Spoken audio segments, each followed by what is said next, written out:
أعوذ بالله من الشيطان الرجيم بسم الله الرحمن الرحيم قالوا فما جزاؤه إن كنتم كاذبين قالوا جزاؤه من وجد في رحله فهو جزاء كذلك نجزي الظالمين فبدأ بأوعيتهم قبل وعاء أخيه ثم استخرجها من وعاء أخيه كذلك كدنا ليوسف ما كان ليأخذ أخاه في دين الملك إلا أن يشاء الله نرفع درجات من نشاء وفوق كل ذي علم عليم۔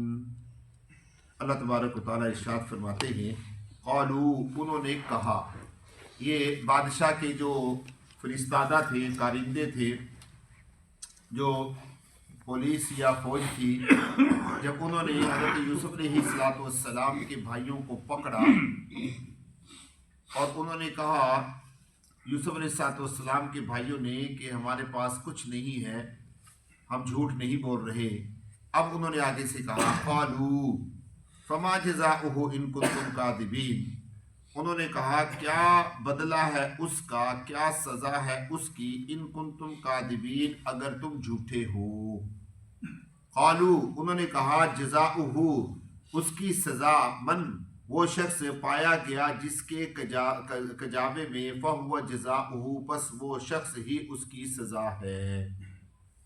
کذالک نجزی الظالمین، اسی طریقے سے ہم بدلہ دیتے ہیں ظلم کرنے والوں کو۔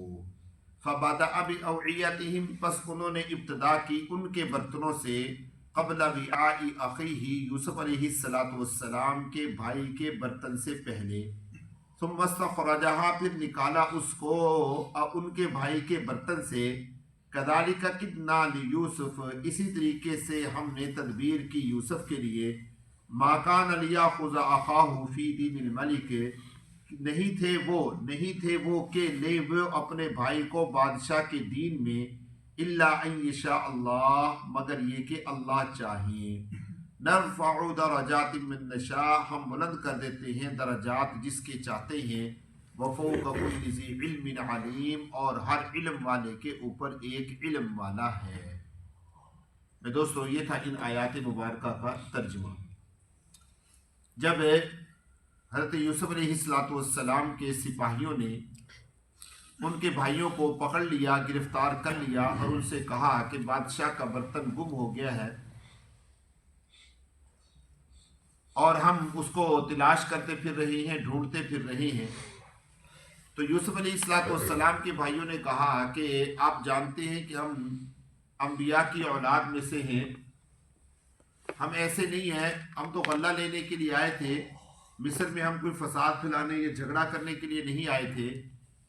اگر آپ کو پھر بھی یقین نہیں ہے ہمارے اوپر، تو آپ ہمارے یہ کجاوے کھول کر دیکھ لیجئے، لیکن بہرحال ہم جھوٹے نہیں ہیں۔ تو حضرت یوسف علیہ السلام کے سپاہیوں نے ان سے کہا فما جزاؤہ ان کنتم کاذبین، اگر تم اپنی اس بات میں جھوٹے نکلے تو پھر تمہیں کیا سزا دی جائے؟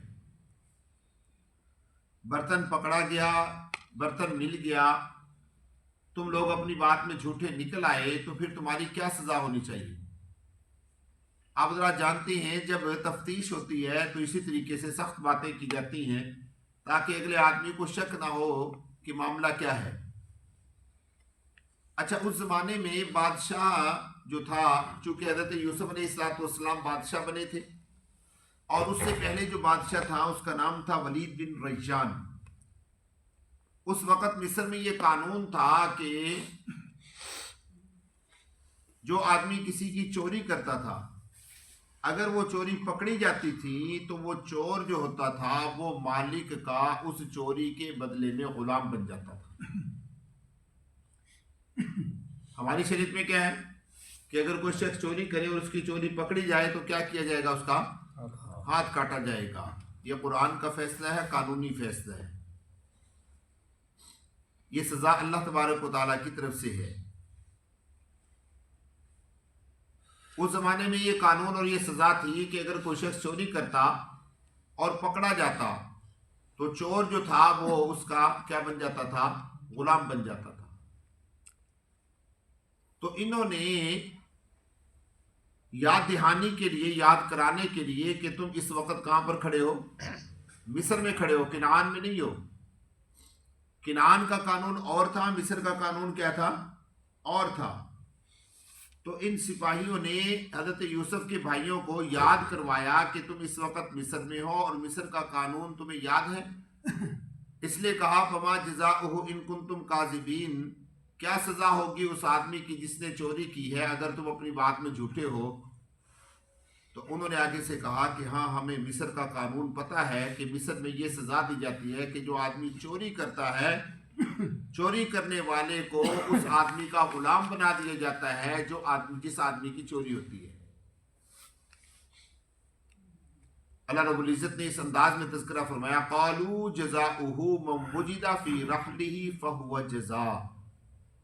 انہوں نے کہا کہ اس کی سزا کیا ہے، من وہ شخص پایا گیا جس کے کجاوے میں فہو جزاؤہ، پس وہی اس کی سزا ہے، یعنی وہی اس کا کیا ہے، بدلہ ہے. جس کے کجاوے میں بھی وہ پایا جائے گا وہ کیا بن جائے گا، بادشاہ کا غلام بن جائے گا، کیونکہ برتن کس کا ہے، بادشاہ کا. میں دوستو یہ بات ذہن میں رکھیے گا کہ چوری جو ہوتی ہے اس کا بھی ایک نصاب ہے. چوری جو ہوتی ہے اس کا بھی کیا ہے، ایک نصاب ہے. ہر چیز جو اٹھائی جاتی ہے وہ چوری نہیں ہوتی. ہمارے ہاں تو ایک لفظ عام بولا جاتا ہے نا کہ اس نے چوری کر لیا. چوری کرنے کی بھی ایک شرطیں، بہت ساری شرطیں ہیں.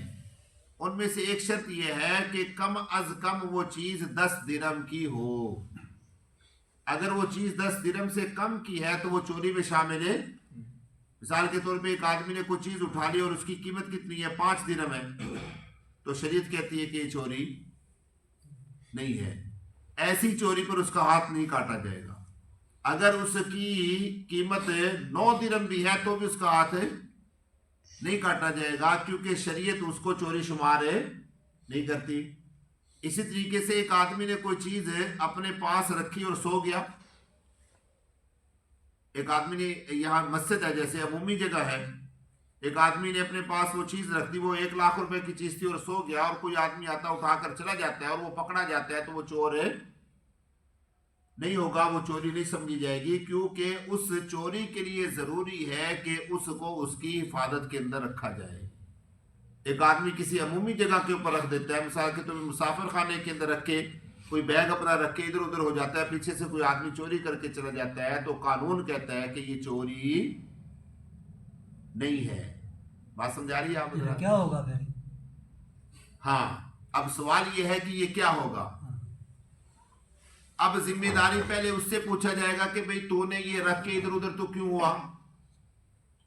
یہ بھی تو سوال ہے نا کہ جس آدمی نے رکھی ہے وہ آدمی شور تو مچانے لگ گیا کہ چوری ہوگی چوری ہوگی. بھی تجھے یا تو کسی کی ذمہ داری میں رکھ کے جا، یا تو کسی کی حفاظت میں رکھ کے جا. ایک آدمی یوں رکھ کے فٹ پاتھ پہ سائڈ پہ ہو جاتا ہے، 10 قدم 15 قدم چلا جاتا ہے، پیچھے سے کوئی آدمی اٹھا کر لے جاتا ہے، تو پہلے سوال تو یہ ہے کہ ذمہ داری کس کی بنے گی، مالک ہی.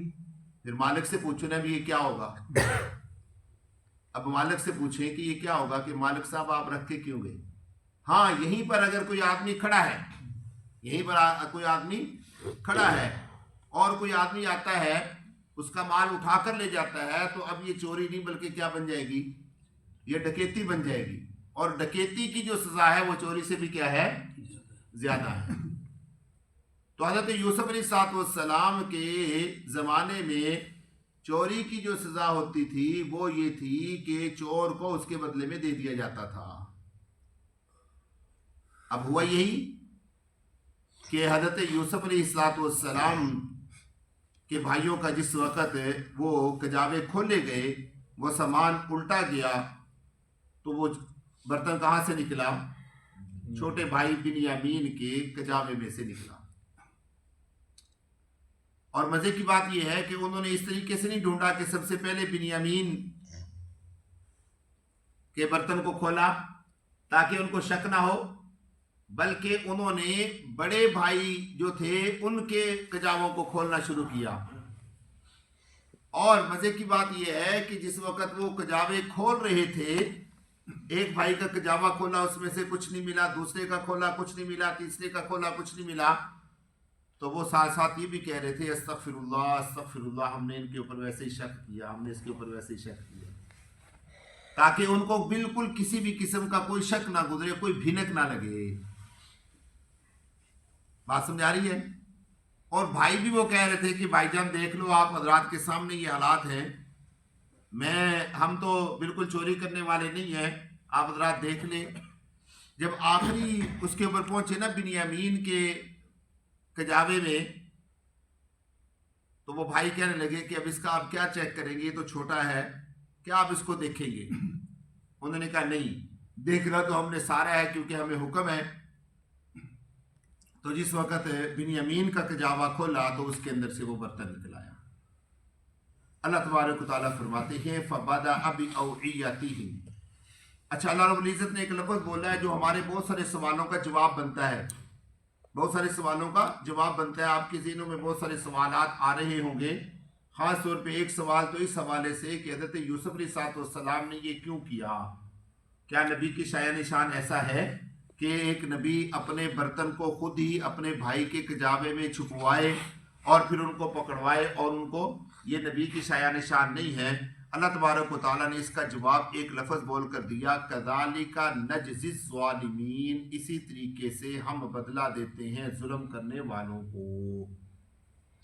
اس کا مطلب یہ ہوا کہ یہ حضرت یوسف علیہ السلام کا اپنا معاملہ نہیں تھا بلکہ اللہ کا حکم تھا۔ اللہ تبارک و تعالیٰ نے یہ ساری تدبیر کروائی۔ جب اللہ کی ذات کا معاملہ آ گیا پھر ہمیں اعتراض کرنے کی ضرورت نہیں ہے۔ فَبَدَأَ بِأَوْعِيَتِهِمْ، پھر ابتدا کی انہوں نے ان کے برتنوں کے ساتھ قبل وعاء اخیہ، اپنے بھائی کے برتن سے پہلے، ثم استخرجها، پھر نکالا اس کو ان کے بھائی کے برتن سے۔ اللہ فرماتے ہیں کذالک کدنا لیوسف، اسی طریقے سے ہم نے تدبیر کی یوسف کے لیے۔ اصل میں ہوا یوں کہ جب حضرت یوسف علیہ السلام کی بنیامین سے ملاقات ہوتی ہے نا، تو یوسف علیہ السلام بنیامین سے کہتے ہیں کہ میں آپ کو اپنے پاس رکھنا چاہتا ہوں، اور بنیامین بھی مزے کی بات ہے، کہتے ہیں یوسف علیہ السلام کی کہ بھائی جان میں آپ کے پاس ہی رہنا چاہتا ہوں، میں جانا نہیں چاہتا۔ اب یہ دونوں ایک دوسرے کے پاس رہنا چاہتے ہیں، تو دونوں سوچنے لگے کہ کیا تدبیر کریں، کیا طریقہ اختیار کریں کہ آپ ہمارے پاس رہ جائیں اور ان کو شک بھی نہ پڑے۔ اللہ فرماتے ہیں کدنا لیوسف، ہم نے یہ تدبیر کس کے لیے کی تھی؟ یوسف علیہ السلام کے لیے کی تھی کہ ان کو یہ سکھلا دی، انہوں نے اس طریقے سے کیا اور بنیامین کو اپنے پاس رکھ لیا۔ ما کان لیاخذ اخاہ فی دین الملک، نہیں تھے کہ وہ لے اپنے بھائی کو بادشاہ کے دین میں، الا ان یشاء اللہ، مگر یہ کہ اللہ چاہیں۔ اللہ تبارک و تعالیٰ نے چاہا، اللہ کے حکم سے حضرت یوسف علیہ السلام نے اپنے بھائی بنیامین کو لے لیا۔ نرفع درجات من نشاء، نرفع درجات من نشاء، ہم بلند کر دیتے ہیں درجات جس کے چاہتے ہیں، وفوق کل ذی علم علیم، اور ہر علم والے کے اوپر ایک علم والا ہے۔ ہر علم والے کے اوپر کیا ہے؟ ایک علم والا ہے۔ انہوں نے اپنی تدبیر کی، اللہ نے اپنی تدبیر کی، اللہ تبارک و تعالیٰ اپنی تدبیر میں غالب آ گئے۔